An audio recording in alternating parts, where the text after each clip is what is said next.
Este es un mensaje del pastor John MacArthur, traducido y predicado en español para el mundo de habla hispana. El día del Señor pasado comencé a hablarle de mi corazón acerca del tema que llamé la anatomía de la iglesia. Compartí con usted en ese entonces que siento que Grace Community Church se encuentra en un punto muy crucial en su historia. Dios ha hecho grandes cosas. Creo que hay cosas aún más grandes por delante. Nunca en mi vida entera he estado más comprometido con esta iglesia y este ministerio y con lo que Dios tiene para mí aquí. Estoy emocionado por el futuro, sin embargo sé que hay un enemigo a quien le gustaría estorbar eso. Y sé que tenemos una batalla espiritual en nuestras manos que va a intensificarse más que nunca en los días venideros. Y entonces simplemente sentí la necesidad, en cierta manera, de dejar la serie continua en Mateo y en cierta manera llevarlo a mi corazón un poco y compartir con usted en dónde creo que realmente está nuestra iglesia y lo que necesitamos reafirmar. Y estoy tan agradecido por la respuesta del domingo pasado. Recibí muchas tarjetas y algunas cartas y llamadas telefónicas y respuestas alentadoras por parte de personas en persona que dijeron: quiero reafirmar mi compromiso con el Señor, con esta iglesia y apoyar tu ministerio. Y eso significa tanto. Siempre estoy agradecido porque ustedes responden a la palabra de Dios y al corazón del pastor que se las trae. Quiero continuar lo que comenzamos la última vez y creo que podríamos decir que esto, en cierta manera, es algo de arqueología espiritual. Algunos de ustedes han llegado aquí y no ven el cimiento, no estuvieron aquí en los años de construcción, realmente no entienden lo que está debajo de todo esto. Y entonces lo que estoy tratando de hacer es escarbar un poco y ayudarle a ver los aspectos elementales de aquello con lo que este ministerio realmente está comprometido. Y para ayudarnos a ver ese cimiento, para poder escarbar y descubrir lo que está en el fondo de Grace Church, yo quise tomar la maravillosa analogía de Pablo del cuerpo, y estamos hablando de la anatomía de la iglesia, y le dije que hay 4 características del cuerpo que vamos a ver: el esqueleto, los sistemas internos, los músculos y la carne. Esa es una perspectiva más bien simplificada, pero nos ayuda, creo yo. Dijimos la última vez que la iglesia debe tener un esqueleto. Eso le da su forma, eso le da su marco, eso le permite estar en pie. Ese es el cimiento no negociable, sustancial, básico, de lo cual todo depende y a través de lo cual todo lo demás se mueve. Y dijimos que nuestros principios de cimiento no negociable son estos 5. Un alto concepto de Dios, la autoridad absoluta de las Escrituras, claridad doctrinal, santidad personal y un entendimiento de la autoridad espiritual. Esas son las cosas clave. Debemos continuar exaltando a Dios, exaltando su nombre bendito, santo. Debemos continuar dándole la prioridad a la palabra de Dios, hacerla todo, estudiarla, predicarla, enseñarla. También debemos estar comprometidos con extraer de ella la doctrina que es clara, precisa y se aplica a la vida. También debemos buscar con todas nuestras fuerzas en el Espíritu Santo la santidad, la virtud, la piedad, la justicia, y debemos entender la autoridad espiritual. Hay una gran responsabilidad en ser un líder espiritual y ser alguien que sigue a aquellos que guían. Y entonces, de vez en cuando, usted me va a oír hablar de Dios, de las Escrituras y la doctrina, la santidad y la autoridad, y usted entenderá que necesito continuar colocando la estructura, el esqueleto, el marco de referencia, y entonces estos son los temas a los que usted regresa una y otra vez, y a veces, si se oye como el mismo sermón, podría ser, pero en la mayoría de los casos podría no serlo. Si lo es, de vez en cuando siempre trato de gritar en diferentes lugares para que se vea diferente en la superficie. Pero es simplemente que son estas cosas que tienen que ser reafirmadas para que, como vimos la última vez en donde Pedro dijo, quiero que se acuerden de estas cosas para que después de que yo no esté, todavía se acuerden de ellas. Todavía las va a recordar. Es lo mismo que Pablo tenía en su corazón cuando le escribió a los Filipenses y dijo, me da gusto por lo que veo cuando estoy con ustedes, pero me va a dar aún más gusto por lo que veo cuando ya esté ausente de ustedes, que están ocupados en su salvación con temor y temblor. No sé cuánto el Señor me va a dar o cuánto tiempo voy a estar en este lugar, pero la satisfacción más grande que jamás puedo tener cuando yo no esté, si ese es el propósito de Dios al mirar atrás, si es posible de donde quiera que yo esté, no sé si pueda mirar atrás desde el cielo y pueda decir, siguen, todavía están comprometidos con las cosas con las que estuvieron comprometidos en mi presencia. Y para ayudarnos a reafirmar estas cosas de cimiento, En cierta manera estamos estructurándonos a nosotros mismos. Ahora, yo creo que es esencial en la vida de la iglesia que estos no negociables sean enfatizados, lo cual quiere decir que son parte del ministerio de predicación una y otra y otra y otra vez. En segundo lugar, deben ser parte del ministerio de enseñanza. Si usted enseña un grupo de comunión o un grupo de estudio bíblico o una clase de niños o una clase de jóvenes o lo que sea, en donde quiera que esté, si usted está discipulando a alguien, estas son las cosas a las que tiene que regresar. Debe continuar colocando el esqueleto para tener el cimiento, tener la forma que es necesaria para que el cuerpo sea lo que Cristo quiera que sea. Y entonces debemos predicarlo y enseñarlo, y después también el ejemplo es la clave. Debemos modelarlo. Debe haber una demostración del compromiso con estas cosas, no solo en lo que decimos, sino en la vida que vivimos. Yo tengo que estar tan comprometido con la santidad personal, la claridad doctrinal, la autoridad de las Escrituras y demás en mi vida, como lo soy en mi predicación. De lo contrario, todo se va a perder. Y entonces estamos comprometidos con estas cosas. Ahora eso me lleva a una segunda categoría, los sistemas internos. Y quiero hablar de ellos en esta mañana y la próxima semana, y veremos si puedo terminarlas, inclusive en 2 semanas. Pero quiero hablar de los sistemas internos. Yo creo que la iglesia debe tener fluyendo en ella ciertas actitudes espirituales. Un cuerpo físico tiene órganos y fluidos que fluyen adentro de él y hacen que el cuerpo pueda vivir y funcionar, y entonces no solo somos un esqueleto. Un esqueleto no está vivo, le da forma al cuerpo, pero no está vivo. Tiene que estar fluyendo en él ciertas actitudes espirituales, y eso es lo que veo como los sistemas internos de la iglesia. El esfuerzo pastoral, la meta de los ancianos, la meta de los líderes en la iglesia es generar en los corazones de la gente ciertas actitudes espirituales. No solo estamos tratando de hacer que usted haga ciertas cosas, no solo estamos tratando de decirle necesita hacer esto y hacer aquello y demás, sino que más bien generar el tipo apropiado de actitudes espirituales que en sí mismas van a motivar el tipo apropiado de conducta. Como puede ver, usted puede hacer lo correcto de manera externa y tener una actitud mala, pero si usted tiene una actitud buena, usted va a hacer lo correcto externamente, emanando de una actitud correcta. Y entonces trabajamos en el fruto del Espíritu, por así decirlo, la motivación interna, la actitud interna. Algunas veces los jóvenes entran a un pastorado, llegan a una iglesia y ven que esa iglesia quizás no está organizada de la manera correcta y quizás no ven todas las cosas que les gustaría ver, y entonces su tentación invariablemente es reorganizar la iglesia. Y algunas veces van a llamarme o hablarme y me van a decir, hombre, queremos tener ancianos, queremos reorganizar esto, reorganizar aquello. Y con frecuencia les digo, ¿sabes lo que vas a tener cuando reorganices a la iglesia? Vas a tener a las mismas personas con las mismas actitudes en una estructura diferente. Me acuerdo cuando llegué por primera vez a Grace, tenía una idea entera de cómo hacer que la escuela dominical funcionara. Este era alrededor del primer mes que estaba aquí, y escribí esto y se lo presenté al comité de educación, y de manera unánime me dijeron que no. Dijeron, ¿quién eres tú, niño? Hemos estado aquí por mucho tiempo. ¿De dónde saliste? Prueba que puedes. Años después terminaron diseñando ese mismo sistema. Simplemente era cuestión de cultivar, desarrollar las actitudes espirituales que dieron lugar al tipo correcto de respuestas. Por otro lado, usted no puede preocuparse acerca de la estructura de la iglesia.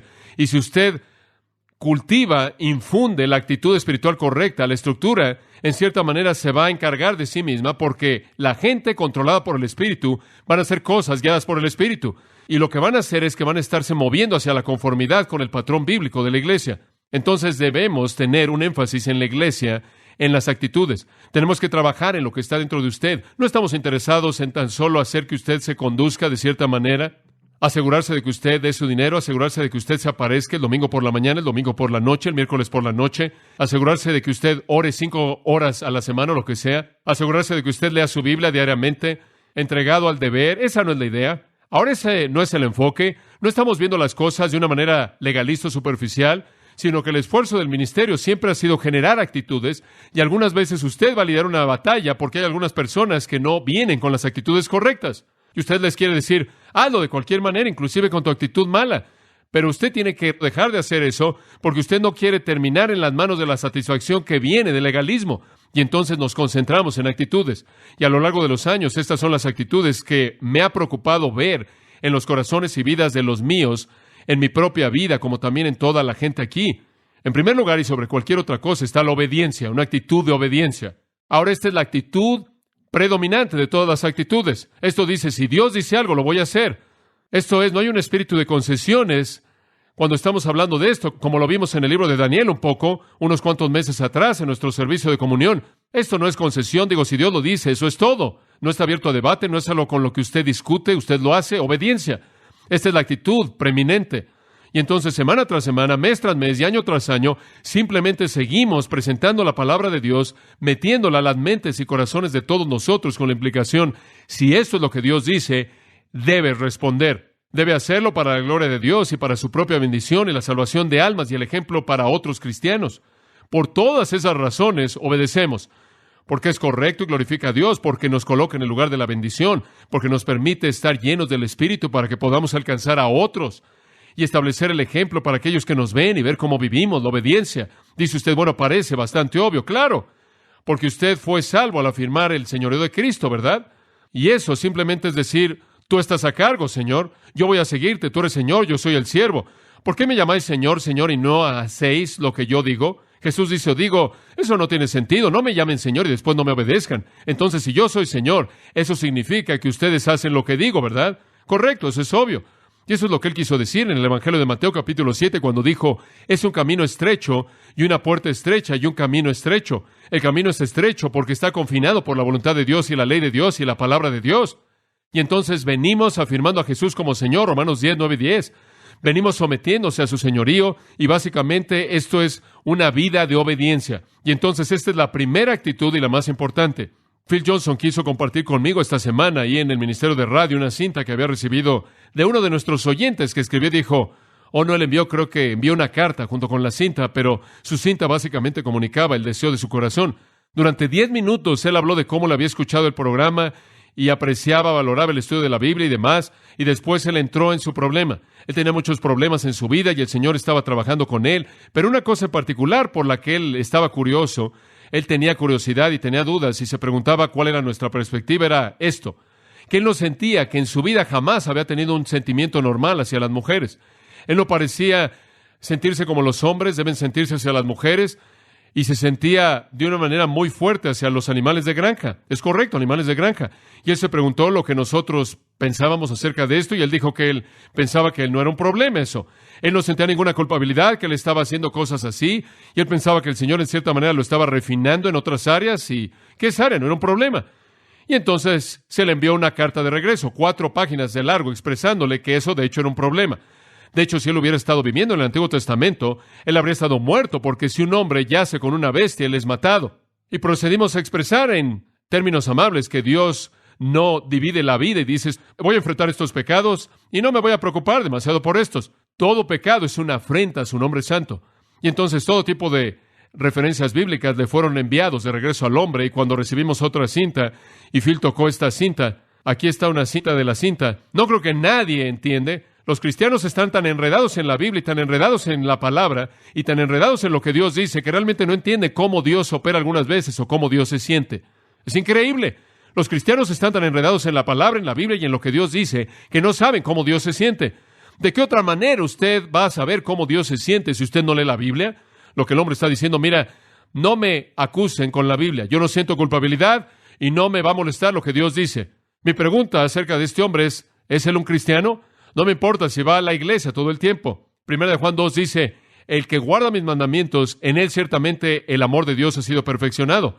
Por esto sabemos que le conocemos, ¿verdad? Si guardamos sus mandamientos, digo, usted puede cultivar ese tipo de abominación en su vida y decir que no le molesta en absoluta y después simplemente decir, no quiero enredarme con las cosas de la Biblia, de manera independiente de la Biblia, yo sé cómo Dios se siente y usted tiene un problema. Pero el pecado es así, como puede ver, se vuelve algo en lo que nos justificamos a nosotros mismos. Obviamente, esa es una ilustración extrema, pero simplemente apunta al hecho de que Dios nos ha llamado a la obediencia a su palabra. Sabemos cómo se siente porque nos dice cómo se siente en su palabra, ¿verdad? Y ese es el punto de fondo. Y el gran objetivo y la gran meta del ministerio, escuche, es tan claro en las Escrituras, es edificar a un grupo de personas obedientes. Eso es lo que Dios quiere hacer con su pueblo en el Antiguo Testamento. Eso es lo que Él quiere hacer en el Nuevo, es producir a un grupo de personas obedientes. Dios habla, obedecemos. Pero lo que es triste con mucha frecuencia cuando somos confrontados con la verdad divina, que nos convence de pecado de algo en nuestra vida que no está bien, en lugar de obedecer, simplemente lo hacemos a un lado y seguimos con nuestro patrón de desobediencia. Quizás hay un mensaje del perdón y usted no ha perdonado a alguien. Bueno, en lugar de encargarse de eso, usted simplemente saca eso de su mente consciente y continúa con su espíritu amargado, no perdonador, y entonces realmente nada sucede. Y eso es desobediencia. Y eso se opone de manera total a todo lo que Dios quiere hacer en su vida. Dice usted, bueno, voy a la iglesia, hago mi parte. Bueno, ¿se acuerda de 1 Samuel 15:22, donde Dios dice, obedecer es mejor que ¿qué? Sacrificio. El ritual nunca reemplazará la obediencia. Y en 1 de Pedro, capítulo 1, Pedro escribe, tenemos que ceñir los lomos de nuestro entendimiento. En otras palabras, por favor, enderezcan su vida. Coloquen sus prioridades en el lugar correcto como hijos obedientes, no conformándose a las concupiscencias que antes teníais en su ignorancia. No vivan como solían vivir. Deben ser hijos obedientes. Lucas 11:28, Jesús dijo, bienaventurado es el que oye mi palabra y la guarda, que oye mi palabra y la guarda. Pablo reconoce a los cristianos en Romanos 16:19, porque su obediencia ha llegado a todos los hombres y me da gusto. Eso hace que el corazón del pastor esté contento cuando la obediencia de su congregación es hecha manifiesta. Ahora, usted sabe algunas cosas si usted llega aquí, porque le han sido enseñadas a usted, pero si usted no las aplica de una manera obediente, usted no va a madurar. Prendí la radio esta semana, estaba manejando a algún lugar, y salió Howard Hendricks, y él dijo algunas cosas, pensé que eran muy interesantes. Él dijo que los cristianos de más de 50 años deberían ser los que son más leales al Señor, los que están más emocionados, los más comprometidos, los más puros, los más entusiastas, y los que están más disponibles para el servicio. ¿Por qué? Porque han estado oyendo la palabra de Dios por más tiempo, han estado aplicando la palabra de Dios por más tiempo, han estado madurando por más tiempo, y deberían estar mostrando el fruto de ese proceso, ¿verdad?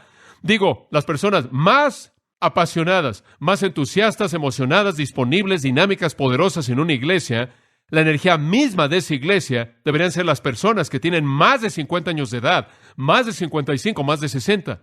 Deberían ser la dinámica de la iglesia, el gozo, la emoción, la energía. Deberían estar a la vanguardia en el evangelismo. Deberían ser las personas que están a la vanguardia en la oración. ¿Por qué? Porque han vivido con Dios por más tiempo. Han aplicado la palabra y entonces su patrón de obediencia se ha llevado a cabo durante más tiempo. Por lo tanto, maduran más que aquellos que tienen menos años porque han aplicado constantemente la verdad. Pero ¿con qué frecuencia ha oído usted esto? Y estoy de acuerdo con Howie exactamente con lo que dice. ¿Con qué frecuencia ha oído esto?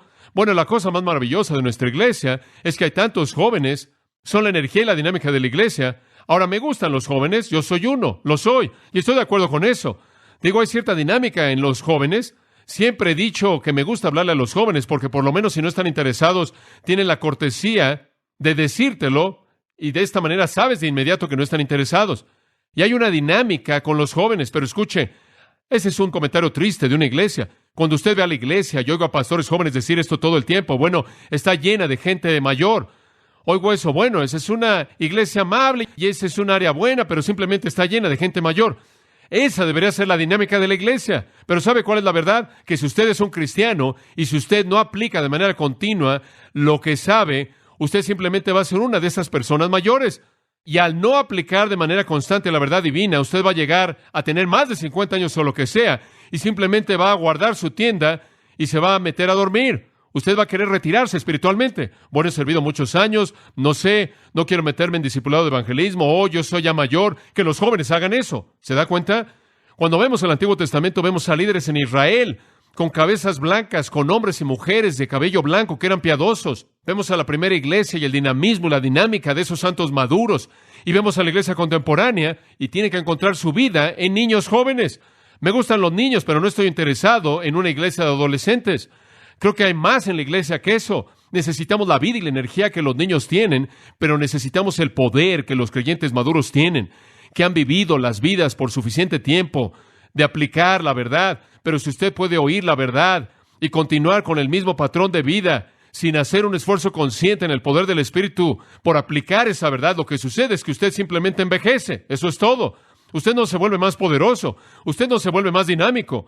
Digo, debería ser que usted casi esté en el cielo simplemente al pararse, ¿no es cierto? Es casi una experiencia única porque hay tanta energía que está en usted, que usted se acerca a ese punto en la vida. Me gustaría que eso fuera verdad, pero veo tantas personas que van a la iglesia y conforme pasan los años, debido a que realmente no aplican las cosas que oyen, las oyen, entienden la doctrina, entienden muchas cosas, realmente nunca ha sido aplicada, entonces su vida no ha cambiado. Se han endurecido en una especie de frialdad espiritual, llenos de información, pero sin poder. No quiero que eso pase en mi vida. Digo, simplemente quiero seguir disparando. Si eso significa que necesito estar recogiendo mis dientes falsos que se caen del púlpito hasta que finalmente usted sabe, uno de estos días, quizás esté tan emocionado, pero no lo voy a hacer al mirar hacia atrás en mi vida y decir todo el poder y toda la energía y toda la dinámica se acabó ya para cuando tenía 45 o 50. No estoy esperando retirarme del servicio a Cristo y realmente siento que lo que pasa cuando la gente en cierta manera se desvanece es que han podido oír la palabra de Dios sin aplicarla. Ahora, en algunos casos realmente nunca han podido oírla. No han sido alimentados, no han sido instruidos, pero no en este caso, y entonces debemos estar comprometidos con la obediencia. Oh, pero qué básico es esto, la obediencia a la palabra de Dios. Si hay una verdad y usted la oye de manera consciente en el poder del Espíritu, comience a aplicarla. Cuando usted es confrontado con convicción, no se la aplique a alguien más.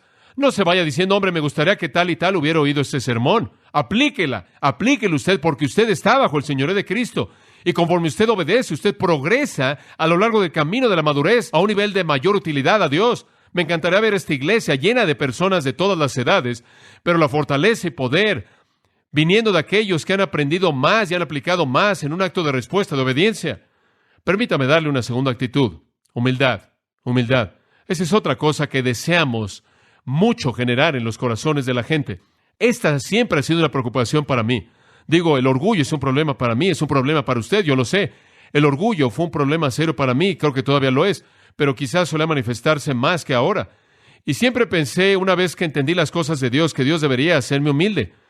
Es difícil porque simplemente cuando me decía finalmente eres humilde, se acabó.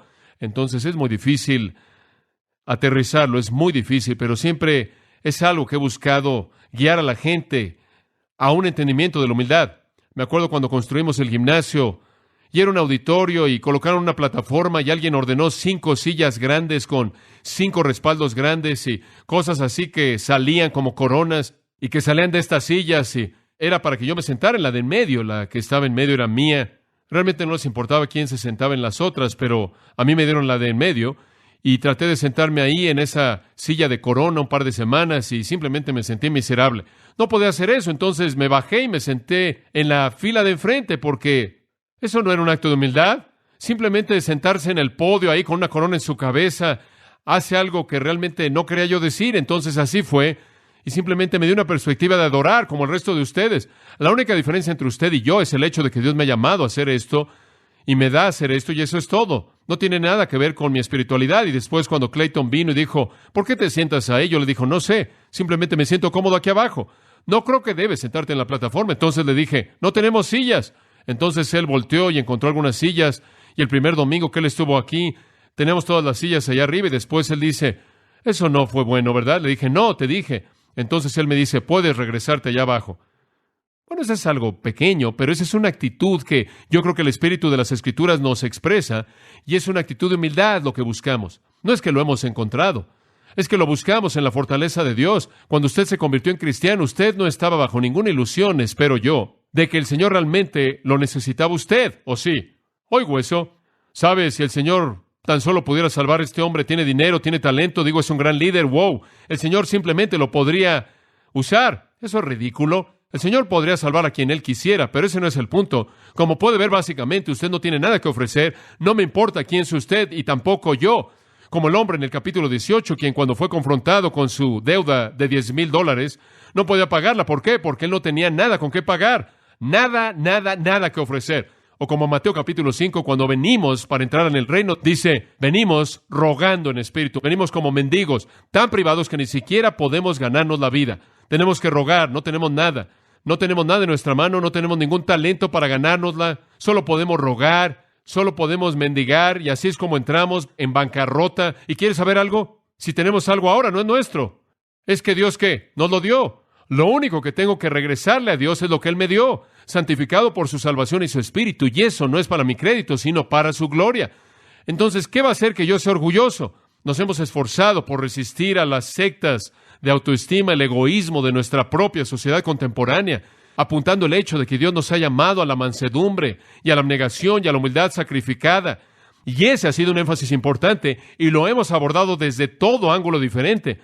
Nos acordamos, ¿no es cierto?, Mateo capítulo 10, cuando el Señor dice, niegues a sí mismo, tome su cruz, deje la vida, gane la vida. Y cuando Él dice lo mismo en el capítulo 16, 24 y 25, tomen su cruz, niégate a ti mismo, sígueme, paga el precio de la abnegación, la humildad, la denigración personal, el colocarte debajo de otros.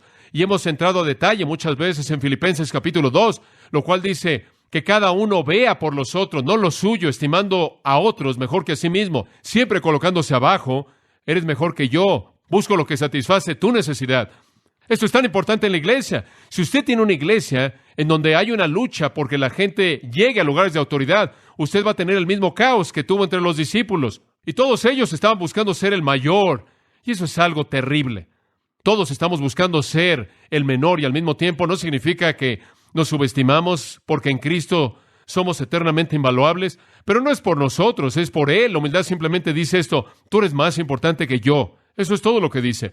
No anda por todos lados diciendo, soy un gusano, soy una rata, soy un vagabundo, soy nada, soy basura. No dice eso.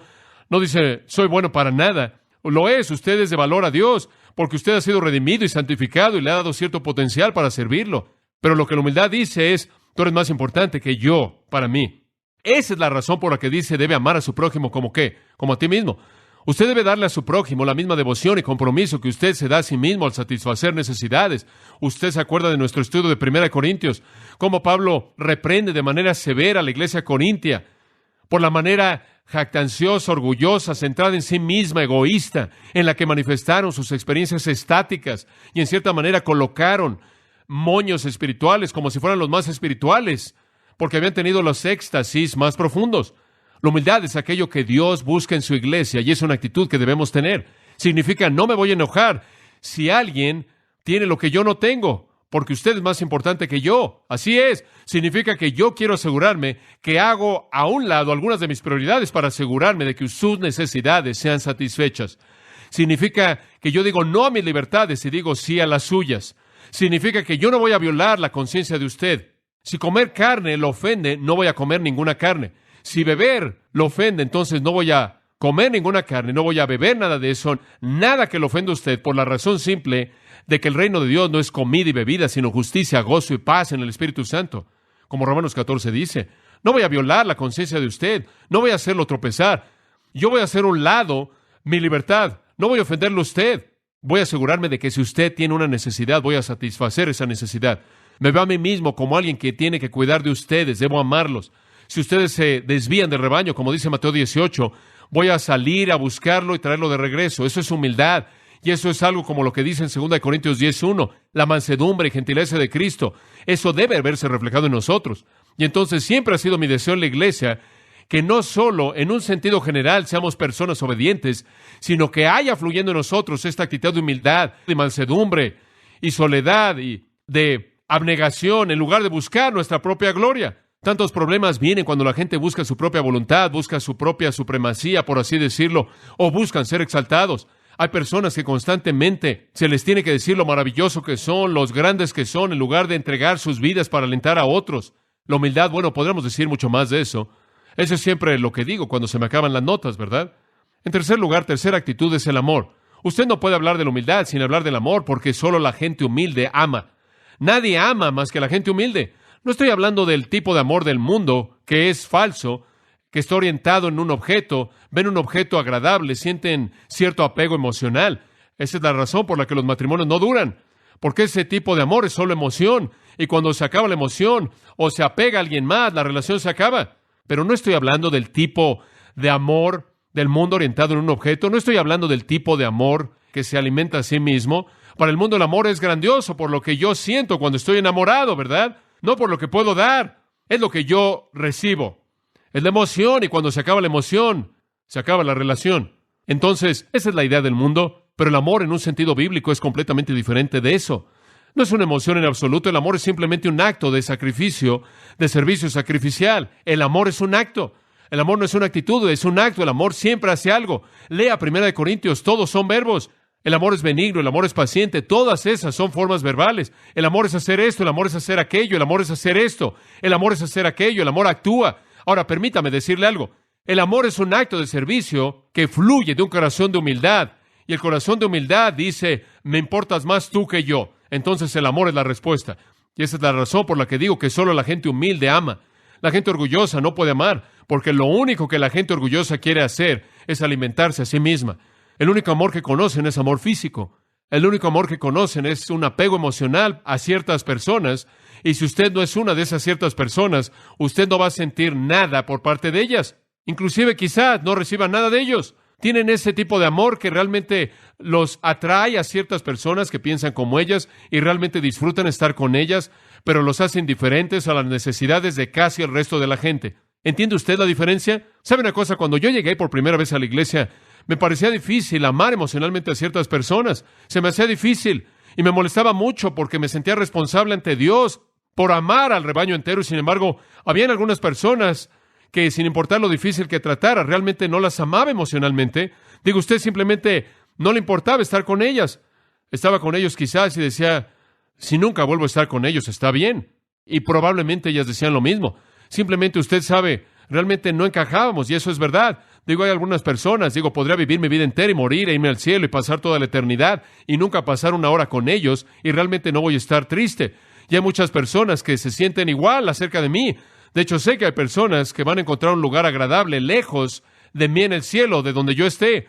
Algunos, de hecho, están ansiosos por estar ahí, porque no va a haber cintas en el cielo. No obstante, es razonable suponer que en nuestras relaciones humanas no podemos sentirnos atraídos a todo mundo porque simplemente no somos así. Pero eso no es amor. Eso ni siquiera es importante. El amor simplemente dice, si tú tienes una necesidad, yo voy a satisfacer esa necesidad. Como puede ver cuando Jesús explicó que usted tiene que amar a su prójimo como a sí mismo, y la pregunta que se le hizo, bueno, ¿quién es mi prójimo? Digo, ¿cómo sé de quién estás hablando? Y entonces él contó la historia acerca del buen samaritano. Lo que él estaba diciendo era, tú estás caminando por el camino, hay un hombre que está ahí al lado del camino, está golpeado, él tiene una necesidad y tú satisfaces esa necesidad. Eso es todo. ¿Quién es tu prójimo? Cualquier persona en tu camino que tiene una necesidad. Eso es todo. ¿A quién debes amar? A cualquier persona en tu camino que tiene una necesidad. ¿Cómo lo amas? Satisfaces su necesidad.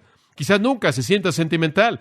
Quizás usted nunca se sienta atraído a la persona, y hemos tratado de enfatizar eso a lo largo de los años, que somos llamados a un amor que fluye de la humildad, y la humildad dice, tú eres más importante que yo. La ilustración clásica, y puedo acordarme cuando prediqué Juan 13, la ilustración clásica está en ese capítulo. Me acuerdo el domingo, me acuerdo el clima, me acuerdo de la escena en la capilla, me acuerdo cómo se veía la congregación. Fue grabada de manera indeleble en mi mente por el Espíritu, estoy seguro, debido a su importancia. Y Jesús estaba ahí, y todos estaban discutiendo acerca de quién iba a ser el mayor, el más grande. Y cuando llegó el momento de comer, ya habían comenzado a comer, y era hora de comer. Y en esos días usted se reclinaba en la cena, lo cual significaba que su cabeza estaba unos centímetros de los pies de alguien, y era un acto de cortesía común el lavarse los pies antes de una ocasión así. No puedo pensar en algo peor que no hubiera pasado eso.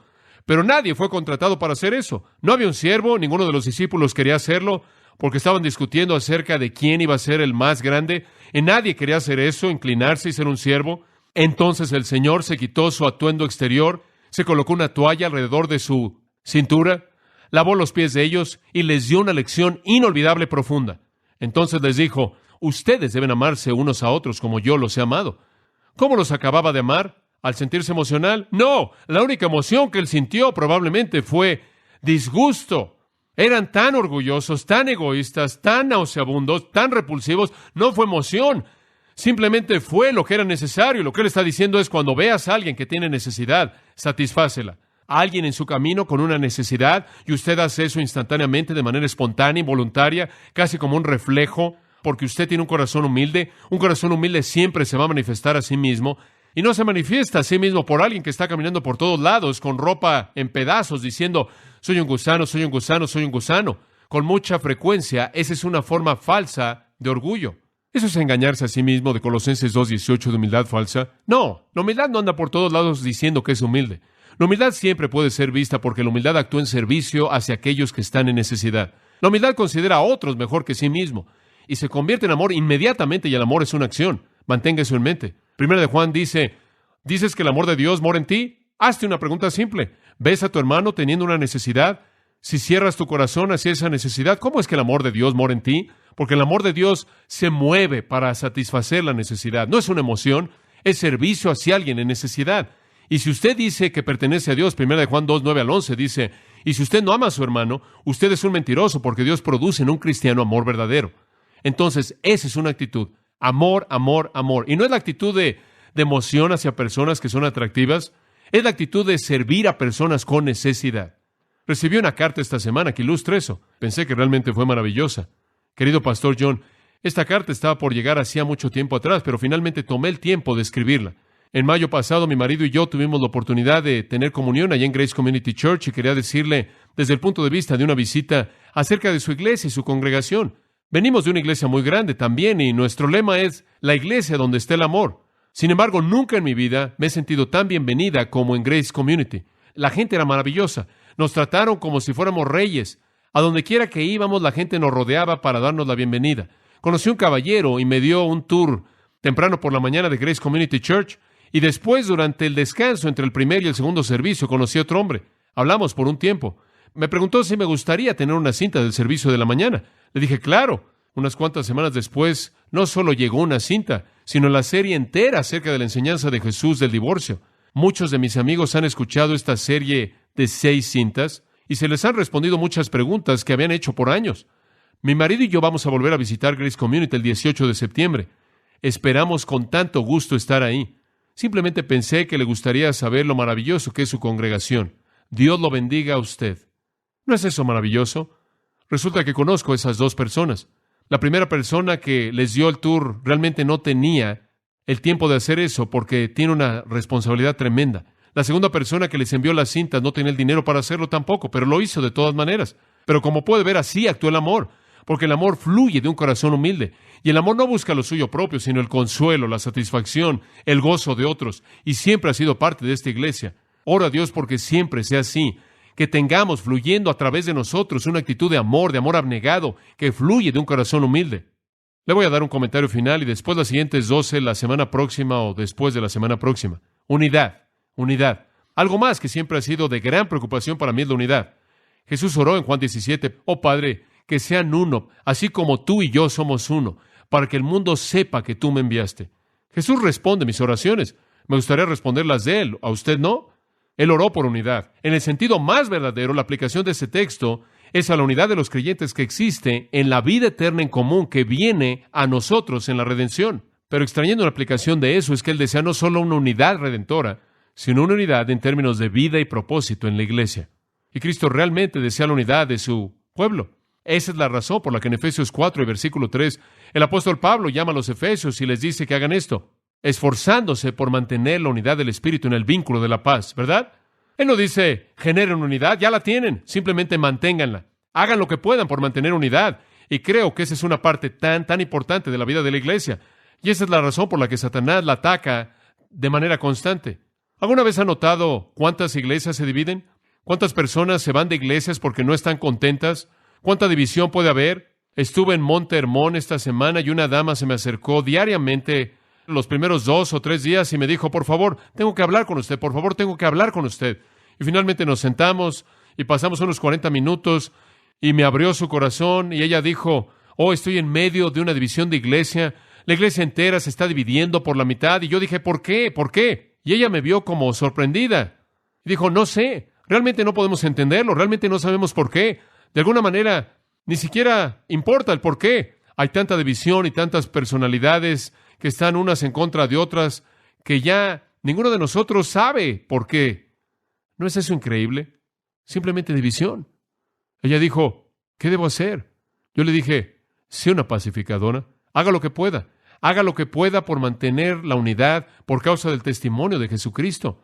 Bueno, algunas personas están diciendo que son la voluntad de Dios. Bueno, no es la voluntad de Dios. ¿Todos creen lo mismo? Sí, todos creemos lo mismo. Es simplemente un conflicto de personalidades. Eso es tan trágico, tan trágico. Me acuerdo que Patricia y yo en una ocasión estuvimos en una conferencia bíblica con la hija del Dr. Criswell en la primera iglesia bautista de Dallas, quien es una solista soprano muy capaz. Y estábamos hablando acerca de la vida de la iglesia. Y ella estaba diciendo que ella le llama papi. Es difícil para mí imaginar ese término para el Dr. Criswell, un hombre de tal dignidad, pero él es el papi de ella. Ella dijo, papi enfrentó algo terrible en donde un hombre llegó, era parte del servicio de la iglesia y trató de dividir a la iglesia, una gran iglesia como esa. Y ella dijo, él estaba tan cargado en su corazón, él podía verlo venir. Y entonces después de un domingo, cuando él estaba en particular molesto por eso, él llamó a una compañía de construcción de manera unilateral, actuó sin consultar con el consejo, con nadie, y él dijo, quiero que antes del próximo domingo coloquen bancas con lugares donde podamos arrodillarnos en esta iglesia. Y entonces llegó la gente y ya para el próximo domingo, cuando todo el mundo llegó, tenían bancas donde podían sacar una viga en donde podían arrodillarse. Todavía están ahí hasta el día de hoy en la primera iglesia bautista de Dallas. Y él se levantó y dijo, en los 45 años del pastorado de George W. Truett, quien me precedió, y en los 35 años o los años que he estado aquí, nunca ha habido una división en esta iglesia y por la gracia de Dios nunca lo habrá. Y él llamó a esas personas a bajar esas vigas y tomó a la iglesia entera de miles de personas y los llevó a sus rodillas en oración y Dios trajo sanidad en esa congregación. Ahora eso trae gloria a Dios, ¿no es cierto? Eso honra su nombre. Y yo creo que el enemigo de manera incesante está tratando de dividir la iglesia. Y yo le doy gracias y le alabo porque en los 25 años y más de ministerio de esta iglesia nunca ha habido una división en la iglesia. Hay algunas personas que se enojan y quieren irse por el color de las cortinas, que no les gusta o porque algo no salió como pensaban que debía salir. Y con mucha frecuencia podrían tener la razón.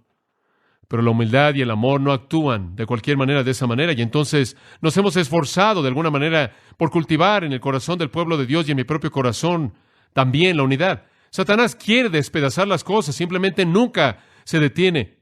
Quiere que alguien en el equipo de servicio que no está contento cause una división aquí. Bendigo al nombre de Dios por la unidad dulce que hemos tenido en la historia de esta iglesia, en el equipo de servicio. Simplemente alabamos a Dios por ello y mantenemos abierto el ojo porque sabemos que el enemigo siempre quiere sembrar discordia, siempre. Y de vez en cuando alguien viene, usted sabe, y quieren causar algo de discordia por esto y aquello. Simplemente le pedimos a Dios, danos una congregación llena de pacificadores que quieran asegurarse por mantener la unidad y no sembrar la discordia. Inclusive, si tienen la razón, simplemente porque usted tiene la razón, no siempre tiene que tener la plataforma, ¿verdad? Algunas veces usted puede decir, Dios, tú sabes, y yo sé que estoy bien, pero hagamos eso a un lado y busquemos la unidad, y nadie es perfecto. Siempre va a haber causa para desacuerdos, pero bendecimos a Dios, porque cuando nos arrodillamos juntos podemos buscar la unidad y el espíritu y el vínculo de la paz. Este es el deseo de los escritores del Nuevo Testamento. Colosenses o 1 Corintios dice 1:10, también nos rogamos, hermanos, y Pablo realmente está derramando su corazón a los corintios por el nombre de nuestro Señor Jesucristo, no por mi causa, no mi nombre, no por causa de mi reputación o nada más, sino por causa del Señor Jesucristo, que todos habléis lo mismo, que no haya división entre vosotros, estén perfectamente unidos con la misma mente y el mismo parecer. Él dice en el siguiente versículo, oigo que hay contenciones entre vosotros. No puedo tolerarlo, dice él, no lo puedo tolerar. ¿Acaso está Cristo dividido? Dice él. No puede ser. Cristo no está dividido. Cristo no está dividido. Filipenses 1, él dice, deben esforzarse por la unidad del Evangelio. Unidad. Actitudes. ¿Las ve en su vida? Su vida se caracteriza por la obediencia de tal manera que hay una madurez progresiva. Hay un grado de santificación que se incrementa conforme usted oye la palabra instantáneamente y de manera apropiada la aplica. Puede haber crecimiento de tal manera que cuando usted llegue al final de sus años terrenales, usted esté llegando al clímax de su vida espiritual en términos de dedicación. ¿Y qué hay acerca de la humildad? Se ha abandonado a sí mismo por causa de otros para que a partir de ese corazón humilde salgan acciones amorosas y usted a costa de lo que sea y mediante sacrificio personal busca hacer la paz para mantener la unidad del Espíritu. Esto es lo que buscamos. Esto es lo que buscamos. Y yo creo que esta es la voluntad de Dios para nosotros. Inclinémonos en oración. Padre, te pido que comiences conmigo. Reaviva en mi corazón una dedicación con la obediencia. Ayúdame, por la gracia del Espíritu de Dios, a experimentar la humildad que ve a otros, no a mí mismo, y ve a otros mejor que yo mismo. Ayúdame a hacer sacrificios al satisfacer necesidades para cualquiera en mi camino cuya necesidad yo puedo satisfacer y que no busque que me devuelva nada. Y a toda costa, Señor, con mi acción y mi lengua, que yo sea una fuente de unidad y no de discordia. Porque si no hay humildad y no hay amor y no hay una búsqueda de unidad, entonces realmente no hay obediencia tampoco. Y yo seré culpable, todos nosotros lo seríamos, de oír la verdad y no aplicarla y volvernos endurecidos, estancarnos, fríos. Vamos a cerrar en oración en un momento, pero mientras que sus cabezas están inclinadas, me gustaría que todos en cierta manera, hiciéramos un pacto juntos en nuestros corazones delante de Dios. ¿Será tan amable en orar y pedirle al Señor que produzca en usted estas 4 actitudes de las que hemos hablado en esta mañana? Ore en silencio porque Dios le dé un corazón de obediencia sin importar cuál sea el precio. Porque Dios quebrante su orgullo y lo humille. Porque le dé un amor que se extiende a aquellos que están en necesidad y que lo haga un pacificador que busca la paz a costa de lo que sea por la unidad del cuerpo. Si a usted se le ha hecho difícil orar por estas cosas, simplemente esto habla de lo endurecido que su corazón se ha vuelto. Si usted no lo quiso hacer, está aún más duro. Si usted ha oído y no obedecido, y ahora ha desarrollado hábitos de desobediencia que son tan difíciles de romper, y quizás debe buscar en oración intercesora que su espíritu sea quebrantado y que comience a cultivar